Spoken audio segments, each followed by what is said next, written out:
Hello guys, welcome back to my channel. আমি দেবান্তি তোমাদের সামনে নিয়ে চলে আসছি আবার একটা নতুন ভিডিও। আজকের ভিডিওটা পুরো ফার্স্ট সকাল থেকে স্টার্ট করেছি। তোমরা সবাই কেমন আছো? আশা করি সবাই খুব ভালো আছো, আমিও খুব ভালো আছি। তো সকালবেলায় সবাইকে জানাই গুড মর্নিং। তো দেখছো এখন চুলটা দেখছো আমার এলোমেলো হয়ে বসে আছে, কারণ এই তো জাস্ট ঘুম থেকে উঠলাম। আর তোমাদেরকে দেখালাম যে বিছানা গোছাচ্ছিলাম, ওটা কিন্তু মা বাবার ঘরটা, আর আমরা নিচে ঘরে শুই এখন। আর উপরে আর শুই না, কারণ উপরে শুই না কারণ এতটা গরম কদিন ধরে, মানে গরম মানে চিন্তা করা যাবে না। উপরে আমরা উঠতেই পারছিলাম না, এতটা গরম। সেই জন্য আমরা নিচে ঘরে কদিনই শুচ্ছিলাম, ভেবেছি শীতকাল থেকে উপরে শুবো। তো যাই হোক, এখন চলে আসছি দেখছো মাছ ধুতে। তোমাদের দাদাভাই এই খানিকক্ষণ আগে মাছ কিনে আনলো, পোনা মাছ, তেলাপিয়া কই, তারপরে 1 কেজি খাসির মাংস দেখতে পেলে। আর এই সবজিগুলো, এখানে সবজি আছে টমেটো, শসা, করলা, বেগুন, আর পটল আছে নিচের দিকটায়। আর এখানে দেখছো এক ডজন কলা এনেছে, আর মৌসম্বি লেবু। কলাটা হচ্ছে বাবান সোনার জন্য, আর মৌসম্বি লেবুটাও বাবান সোনার জন্য, কারণ বাবান সোনাকে তো খেতে হবে। কদিন ধরেই খাচ্ছে, তারপরে ও বাজার করতে গেছিলো, তারপরে এনে দিয়েছে ওইগুলো সব। আর এখানে নিচে দেখছো বাবান সোনার জন্য এনেছে কুলকোর শাক, আর এখানে আমার জন্য এনেছে কাঁচা লঙ্কা। আর আমার জন্য কেন কাঁচা লঙ্কা বললাম জানো? কারণ কাঁচা লঙ্কা খেতে আমি খুব ভালোবাসি। মানে ঝালই হোক বা নাই বা হোক, মানে কাঁচা লঙ্কা এতটা পরিমাণে খাই, মানে তোমাদেরকে কি বলবো। আর এদিকে বাবান সোনা টিভি দেখছিল।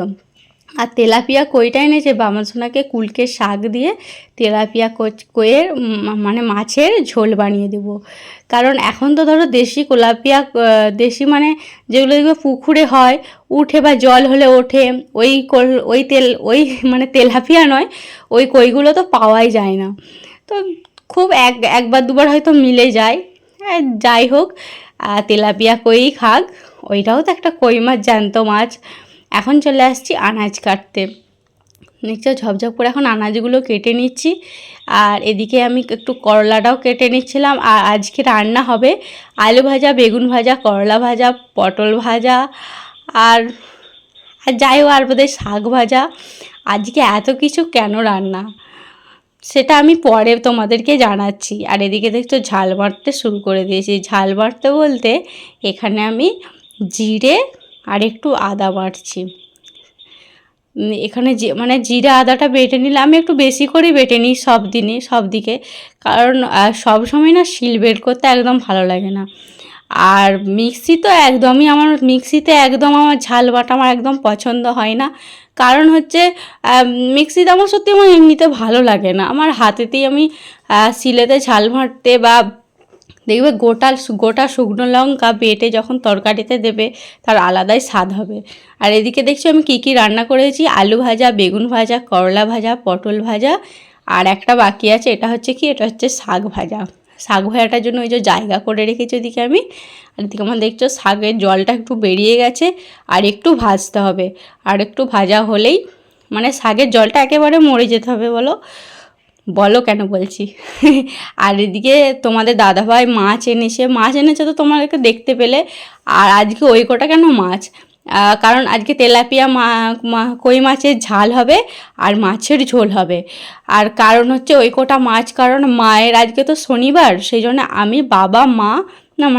বাবা, আর তোমাদের দাদাভাই আর বাবান সোনা, এই 4 জনে মিলেই খাবো। আর এদিকে বাবান সোনার ঝোলটা বসিয়ে দিয়েছি। এই যে এখানে পটল, গাজর, আলু, কুলকে শাক, আরও কী সব, পেঁপে, সব কিছু দিয়েছিলাম ওইটার মধ্যে, ঝোলটা বানিয়ে রেখেছি। আর এদিকে ভাবছি মাছটাকে ভেজে ঝোলটা ওর মধ্যে দিয়ে দেবো, দিয়ে একটু ফুটিয়ে নিলেই বাস তেলাপিয়া কই মাছের বাবান সোনার জন্যে কুলকে শাক দিয়ে ঝোল হয়ে গেল। আর এরপর আমি চলে আসছি রান্নাঘরে তোমাদের দাদাভাইকে দেখতে পাচ্ছ না, কারণ আমি এদিকে তো ভাজাভুজিগুলো করে দিয়েছিলাম। তারপরে ও এসে বললো আমি তারপরে মাছের ঝাল আর মাছের ঝোলটা বানাবো। আর এত সুন্দর বানিয়েছিল, মানে তোমাদেরকে কি বলবো, আমার বলার কিছু নাই। দারুণ বানিয়েছিল। এই যে দেখতে পাচ্ছ, রঙটা দেখেই বুঝতে পারছো অবশ্য, মানে আমার থেকেও সুন্দর বানিয়েছিল। মানে আমাদের কি বলবো, খেয়ে যেন আমি এখনও ভুলতে পারছি না যাকে বলে। আর এদিকে দেখছো মা ভাত বাড়ছে। আর আসল কারণটা চলো তোমাদেরকে বলেই দিই। আসল কারণটা হলো আজ আমার জন্মদিন। জন্মদিন বলি আজ এত কিছু রান্না। এদিকে মাকে বললাম মা ভাতটা সাজিয়ে দিন, মাই ভাতটা অবশ্য সাজাচ্ছিল। আর মাছের ঝোলটা তোমাদেরকে দেখালাম দেখছো। আর রান্নাঘরে না লাইটটা চলে গিয়েছিল সেই সময়, আর সেই সময় একটু অন্ধকার অন্ধকার লাগছিল। আর এদিকে তোমাদের দাদাভাই দই এনেছে, মিষ্টি এনেছে, আর এদিকে আমি একটা শাড়ি পরে নিয়েছি, ওই যা করে একটা পরে নিয়েছি। আর এদিকে দেখছো আমার নাচ দেখছো, খুশি আনন্দে আনন্দে নাচতে শুরু করে দিয়েছি। আনন্দ লাগছিল না, তাই আনন্দে নাচতে শুরু করে দিই। আর এদিকে বাবান সোনার কীর্তি দেখো, আজকে তো কারেন্ট নেই, মানে ও ঘুমাতেও চায় না, একটু না পাখা না হলে একদম ঘুমাবে না। ওই জন্য কারেন্ট নেই বলে আজকে আর ঘুমাচ্ছে না। তবু যদি দেখি 2-2:30 দিক করে কারেন্ট চলে আসে তাহলে ঘুম পাড়াবো। তো এখন তো বাজে 1:30 বাজে, আমার 1:30টার সময় খাওয়া দাওয়াটা করছি এখানে। আর এই যে বাবাকে খেতে দিচ্ছিলাম তখন আমি। আর এতটা আনন্দে যে ব্লাউজের যে ফিতেটা আছে না, ওই ফিতেটা আঁটতেই ভুলে গেছি। দেখো তোমরা পিছনটায় ফিতেটা আছে কি সামনে দিয়ে ঝুলছে। সামনে দিয়ে না, পিছন দিয়ে ঝুলছে, কাপড়ে কোথায় ঢুকে গেছে কি জানি। তো এদিকে আমি একে একে ভাত ধরে দিচ্ছিলাম। আর বাবা সোনার তো খাওয়া দাওয়া হয়ে গেছে, এরপর আমি বসে পড়বো। মা এখানে অনেক কিছু রান্না করেছে, তোমরা তো দেখতেই পেলে, সব ভাজাভুজি, মাছের ঝোল, মাছের ঝাল, মিষ্টি, দই, তারপরে আছে পায়েস আছে। আর তোমার প্রথমে বলে দিই, বাড়িতে পাঁপড় ছিল, আর পাঁপড়টা ভাজতেই ভুলে গেছি। তো আজকে পুরো ভিডিওটা তোমাদের কেমন লাগলো অবশ্যই লাইক কমেন্ট শেয়ার করে দিও। আর এখনকার মতন সবাইকে টাটা বাই বাই করছি। আর আরও যদি ভিডিও তোমরা দেখতে চাও অবশ্যই কিন্তু কমেন্টে জানিও। আর এদিকে আমি বাবা মা আর তোমাদের দাদাভাইকে প্রণাম করে নিচ্ছিলাম।